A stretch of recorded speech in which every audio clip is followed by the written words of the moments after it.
When Aria opened in 2010, it didn't just open a casino. It rewrote the rulebook for what Las Vegas could be, a $8.5 billion technological masterpiece that made every other resort on the Strip look like a relic overnight. It won awards, it made headlines, and for a moment, it genuinely felt like the future. So, how does the most technologically advanced resort ever built end up being outrun, outpriced, and quietly forgotten, while newer, flashier rivals steal everything it stood for? When Aria opened its doors in December 2010, Las Vegas had never seen anything like it. The building rose 61 stories above the Strip, a curved tower of glass and steel that caught the desert sun and threw it back in every direction. It was not just tall, it was different. Everything about it felt like it had been pulled from a science fiction movie and dropped onto Las Vegas Boulevard.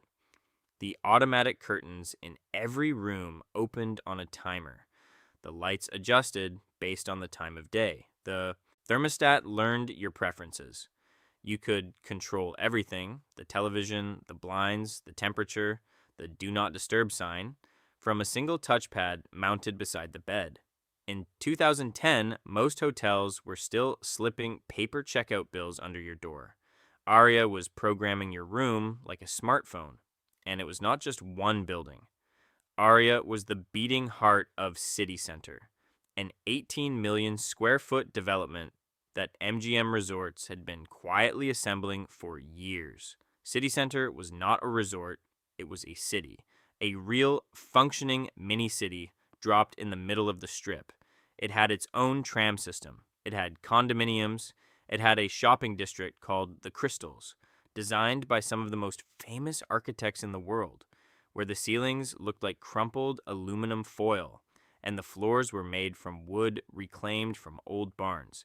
There was an art collection worth hundreds of millions of dollars scattered across the property. Not prints, not decorations, but real commission works by Maya Lin, Frank Stella, and Nancy Rubens. Walking through City Center felt less like visiting a casino and more like walking through a modern art museum that happened to have slot machines. The numbers behind it all were staggering. City Center cost $8.5 billion to build, not $8.5 billion for the whole Las Vegas Strip, not $8.5 billion spread across a decade of projects. $8.5 billion for this one development on this one stretch of land built in roughly 4 years. It was, at the time, the largest privately funded construction project in the history of the United States. Think about that for a moment. Not funded by a government, not backed by taxpayers. A private company looked at a patch of desert in Nevada and said, "We're going to spend more money here than most countries spend on their entire infrastructure in a year." And they did it. MGM did not do it quietly either. They brought in real architects. Not the kind who design nice hotel lobbies, but the kind who design buildings that end up in textbooks. Raphael Vignoli, Helmut Jahn, Daniel Liebeskind, Kohn Pedersen Fox. Each firm was given a building within City Center. Each building had its own identity, its own shape, its own language. Together, they were supposed to form something that felt like a genuine urban environment, not a theme park imitation of one. Jim Murren, MGM's chief executive at the time, stood in front of cameras and said City Center would change the way people thought about Las Vegas. He was not exaggerating to sell tickets. He genuinely believed it. The environmental ambitions matched the architectural ones. Aria became the first casino resort in the world to earn LEED Gold certification from the U.S. Green Building Council. That is the same certification given to hospitals, universities, and government buildings that meet strict standards for energy efficiency, water use, and environmental design. Aria had its own natural gas power plant on site. It recycled cooking oil. It reduced water consumption by millions of gallons every year. For a city built in the middle of a desert where water is the most precious resource imaginable, Aria's environmental systems were genuinely remarkable. The resort even had a program that converted food waste into compost in Las Vegas, where everything is designed to be consumed and discarded as fast as possible. Guests noticed. The reviews that poured in after opening week were unlike anything Las Vegas had generated before. Travel writers used words like transformative. One critic called the lobby the most beautiful interior space in America. The pool deck, 5 separate pools arranged across a third of an acre, surrounded by cabanas and fire features and a lazy river that wound between them, was immediately declared the best pool complex on the Strip. The spa was enormous. The gym was serious. The poker room was considered among the finest anywhere in the world. Even the casino floor felt different. The ceilings were higher, the lighting was softer, the slot machines were newer, the table game pits were laid out with more breathing room. You could walk through Aria and not feel like you were being processed. But here's the thing nobody talked about much in December 2010. Aria had almost died before it ever opened. The 2008 financial crash had hit City Center like a physical blow. MGM Resorts nearly went bankrupt. The company burned through cash trying to keep construction moving while the entire economy collapsed around them. At one point, the project was weeks away from being abandoned entirely. A half-finished ghost of glass and steel sitting on the most expensive stretch of real estate in Nevada. MGM survived only because a company called Infinity World Development, backed by the government of Dubai, stepped in with a $200 million emergency loan. Without that money, there is no Aria. There is no city center. There is just a very expensive hole in the ground. Nobody mentioned Dubai at the grand opening. Nobody talked about the emergency loans or the bankruptcy fears or the construction workers who had gone months without clear answers about whether they would ever finish what they had started. The ribbon was cut, the lights went on, the curtains opened on their automatic timers, and Las Vegas told itself the story it always tells, that this time things were going to be different, that this time the dream was finally real. It looked for a while like it might be true. The construction of City Center was not graceful. It was enormous and expensive and, at times, genuinely dangerous. At the peak of building, more than 9,000 workers were on site every single day. 9,000 people hammering, welding, pouring concrete, running electrical wire, and installing glass panels across a construction zone the size of a small neighborhood. The logistics alone were staggering. Materials arrived around the clock. Cranes swung overhead in shifts. The dust never really settled. In 2008, a construction accident killed a worker. In the same year, a partially built section of the Harmon Hotel, one of the towers within City Center, was found to have serious structural problems. Engineers discovered that reinforcing steel bars had been installed incorrectly on multiple floors. The mistake was significant enough that MGM eventually decided the Harmon could never be safely occupied. A building within their own flagship development was essentially condemned before it ever opened. MGM spent years in legal battles over the Harmon. Demolition did not begin until 2014. The lawsuits dragged on even longer. Every time a journalist wrote about City Center in those early years, the Harmon was there in the background, a quiet, expensive reminder that even $8.5 billion cannot guarantee that everything goes right. The financial crisis made everything worse. MGM Resorts had borrowed heavily to fund City Center.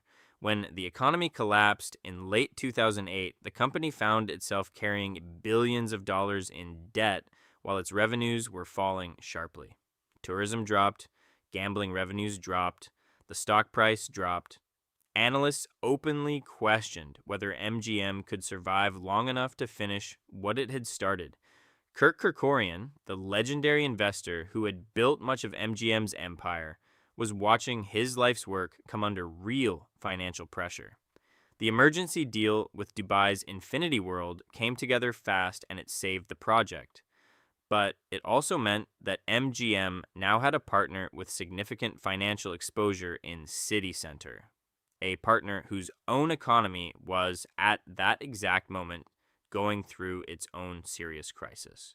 Aria opened anyway, December 2010. Grand, celebrated, genuinely impressive. The reviews were strong. The occupancy numbers in the first year were solid. Celebrities checked in. High rollers came to see what the fuss was about. The Crystals shopping. District attracted luxury brands that had never before opened stores in Las Vegas. The art collection got written up in serious publications that rarely covered casino resorts. For a brief moment, City Center looked like it had actually worked. Like MGM had pulled off something that shouldn't have been possible. But if you looked closely at the map, something was a little off.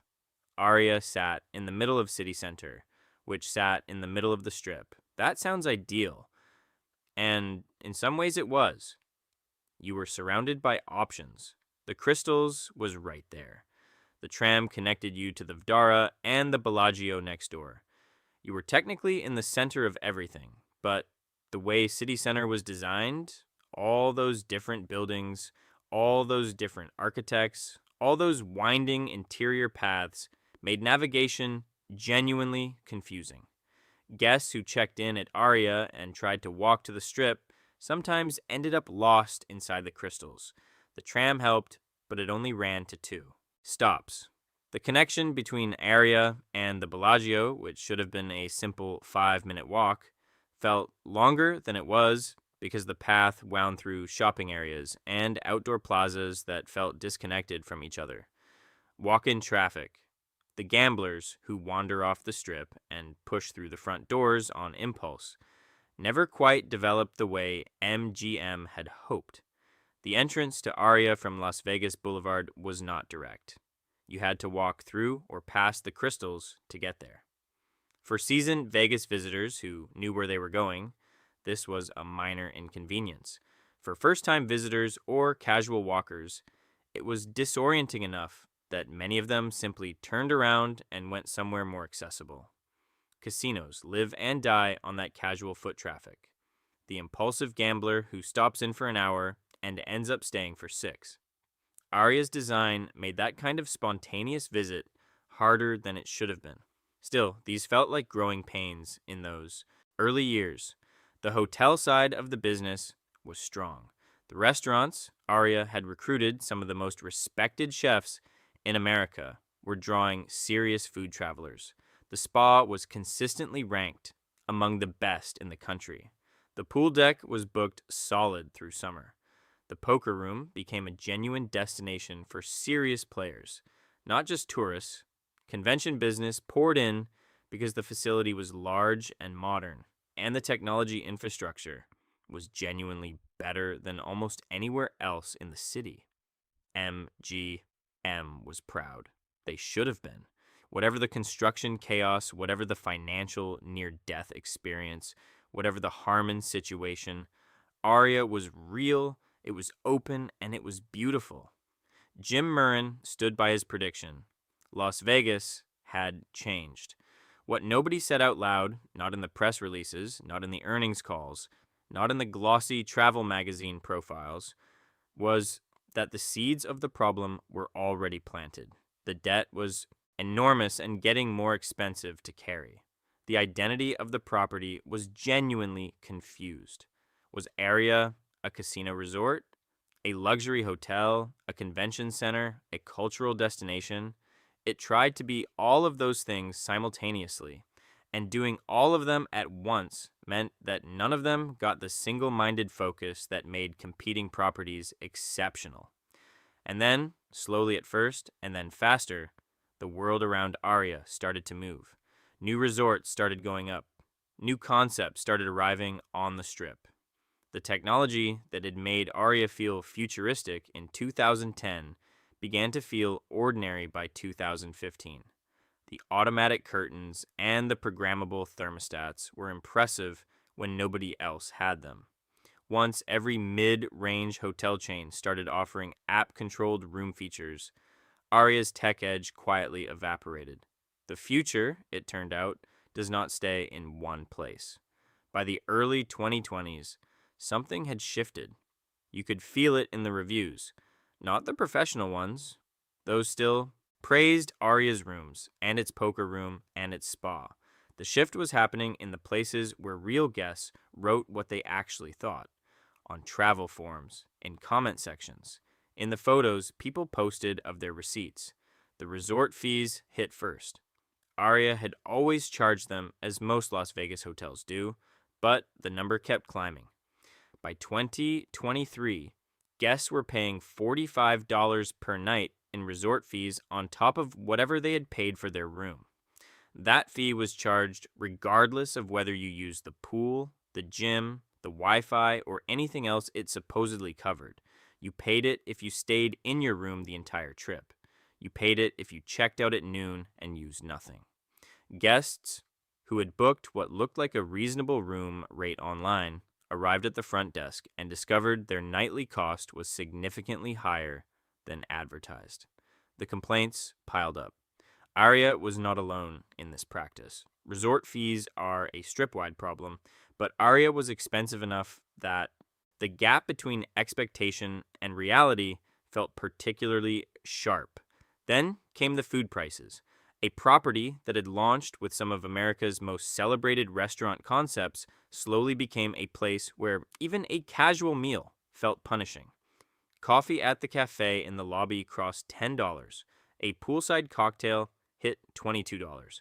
A simple breakfast for 2 people, nothing extravagant, nothing with truffles or imported ingredients, cost $100 before tip. Guests started doing the math out loud on social media. A family of 4 visiting Aria for a long weekend could easily spend $600 or $700 just on food and drinks without setting foot in a restaurant that required a reservation. That number did not include gambling. It did not include shows. It did not include the $45 per night resort fee. It was just the cost of eating and drinking while you were there. The viral moment came quietly at first. A guest posted a photo of a charcuterie board from one of Aria's casual food outlets. The board was small. A few slices of meat, some cheese, a handful of crackers, a tiny jar of mustard. The price on the receipt was $58. The photo spread fast. It was not the nachos of Fontainebleau, but it hit the same nerve. The comments under the post were not angry exactly. They were something worse. They were tired. Tired in the way people get when they feel like they are being taken advantage of by something that used to be good. This used to be my favorite hotel, one person wrote. What happened to this place? What happened was that the costs MGM was carrying had never really gone away. The $8.5 billion price tag on City Center had been borrowed, not earned, and the interest on that debt had been part of MGM's financial reality for over a decade. When the pandemic hit in 2020 and Las Vegas went dark for months, MGM's debt situation got worse. The company made decisions to cut costs and raise prices across its portfolio. Aria, as MGM's flagship, felt those decisions acutely. Staffing ratios changed. Housekeeping became opt-in, meaning your room would not be cleaned unless you specifically requested it. The ratio of employees to guests quietly dropped. Wait times at restaurants got longer. The small, invisible things that make a luxury hotel feel effortless started taking visible effort. Staff noticed. In interviews with travel journalists and in anonymous reviews on employment websites, former Aria employees described a property under pressure to generate revenue from every possible surface. Upselling became a regular part of guest interactions. Front desk staff were measured on their ability to convert guests to room upgrades and dining packages. The culture, several former employees said, had shifted from hospitality to transaction.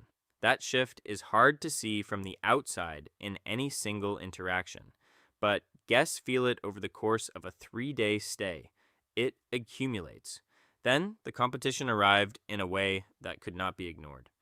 Resorts World Las Vegas opened in 2021 on the north end of the Strip, bringing a fresh, modern energy with new restaurants, new entertainment concepts, and technology that was up to date in a way Aria's increasingly aging systems were not. Fontainebleau opened in 2023, 67 stories of glass and ambition at the very north end of the boulevard. Suddenly, Aria, which had spent a decade being the most technologically advanced resort in the city, was surrounded by newer properties making the same claims it had once made exclusively. The touchpads beside the beds were still there, but the rooms that had felt cutting edge in 2010 had received only modest updates in 15 years. The carpets in some areas showed their age. The fixtures in certain rooms felt dated in ways that guests who were paying $300 or $400 per night noticed immediately and mentioned in their reviews.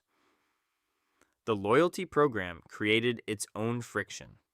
MGM Rewards, the program meant to keep high-value players coming back, frustrated guests who arrived expecting their status from other casino networks to be matched or honored. It was not. Gamblers who had spent significant money at other Strip properties arrived at Aria and found their history meant nothing. They were starting from zero. In a world where every major Strip operator had some version of a loyalty program and where serious gamblers chose their destinations, partly based on those programs, Aria's unwillingness to court players from competing networks was quietly costing it customers. The casino floor told the story plainly. Observers walking through Aria in 2023 and 2024 described sections of the floor that felt underused. Table game pits that opened late or not at all on weekday mornings. Slot banks in quieter areas of the casino sitting dark. The energy that a busy casino floor generates. The noise, the movement, the sense that something exciting might happen at any moment was missing in patches. Not everywhere, not always, but enough that guests noticed the difference between what Aria had promised and what it was delivering. Here is the complicated truth about Aria in 2025. It is still a genuinely good hotel. Walk into one of the higher floor rooms on the west side of the tower on a clear evening, and the view across the Spring Mountains will stop you cold. The light goes orange and then purple, and then deep blue, and the city below starts to glow. And for a moment, you understand exactly why someone spent $8.5 billion trying to build something worthy of that view. The rooms are well designed. The beds are comfortable. The gym is still one of the best on the Strip. Serious equipment, serious space. Not an afterthought tucked beside the pool equipment storage. The poker room, with its 24 tables and its reputation for attracting both serious players and high-stakes tourists, remains a genuine destination. The spa is still excellent. The pool deck, on a good day, still delivers the kind of Las Vegas pool experience that makes people understand why people come to this desert in the first place. The restaurants, even at their current prices, still include options that food-focused travelers seek out specifically. The convention facilities are among the most capable in the city, and the businesses and associations that book them regularly tend to return. There are real reasons people still choose Aria, and those reasons are not imaginary. But the gap between what Aria costs and what it delivers has become the defining conversation around the property. A resort that charges $45 per night in fees, $22 for a cocktail, and $300 or more for a standard room on a busy weekend needs to be extraordinary in a way that feels effortless. Luxury is not just about quality. It is about the feeling that you are being cared for, that the people around you know what they are doing and are genuinely glad you are there. that the $400 you spent to sleep in this room was worth it, not just because the bed was comfortable, but because everything around the bed, the service, the atmosphere, the small, invisible details added up to something that felt special. That feeling is harder to find at Aria than it used to be. And in Las Vegas, where the competition for that feeling is fiercer than almost anywhere else on Earth, harder to find becomes a serious problem. MGM is not blind to this. The company has invested in updates to certain areas of the property. The technology infrastructure has been partially refreshed. Some of the restaurant concepts have been renegotiated and updated. MGM's broader loyalty program has undergone revisions aimed at making it more competitive. The company has signaled that Aria remains central to its Las Vegas strategy, not a property being allowed to quietly coast. Whether those signals translate into the kind of wholesale reinvention the property may need is the open question. The deeper problem is structural. Aria carries the financial weight of city centers' construction costs in a way that shapes every pricing decision and every cost-cutting measure. You cannot fully understand why the resort fees are $45 or why the charcuterie board costs $58 without understanding that MGM borrowed an enormous amount of money to build this place and has been managing that debt for 15 years. The prices are not random. They are the result of a financial reality that was baked in before the first guest ever checked in. And the technology story, the thing that made Aria genuinely revolutionary in 2010, has become a cautionary tale about the shelf life of innovation. Being the first to do something is powerful. Staying the best at it requires constant reinvestment, constant updating, constant willingness to tear out what you built and replace it with something better. The hotel industry moves slowly. Legacy systems are expensive to replace. The touchpads that were magical in 2010 are furniture in 2025. The LEED certification that earned headlines 15 years ago is now a baseline expectation, not a distinction. What Aria represents, more than anything else, is the central tension of Las Vegas itself. This is a city built on the idea that you can always build something bigger, newer, and more spectacular than what came before. The history of the Strip is a history of legendary properties being eclipsed, demolished, or reimagined because the next thing arrived and made them feel old. The Sands, the Stardust, the Desert Inn. Iconic names that no longer exist because Las Vegas decided it needed something different in their place. Aria is not about to be demolished, but it is confronting the same question that every great Las Vegas property eventually faces. What do you do when the future you built has already become the past? The guests who still love Aria love it for real reasons. The guests who feel let down by it feel let down for real reasons too. Both groups are right. That is the most honest thing you can say about where the property stands today. So here is the question worth sitting with. Is Aria Las Vegas living off a reputation it no longer fully earns? Or is it still, underneath the resort fees and the overpriced cocktails and the aging touchpads, the most ambitious thing anyone has ever built on the Strip? Drop your answer in the comments. And if you want more stories about the real Las Vegas, the money, the ambition, and what happens when the dream meets the bill, subscribe. Because there is a lot more to tell.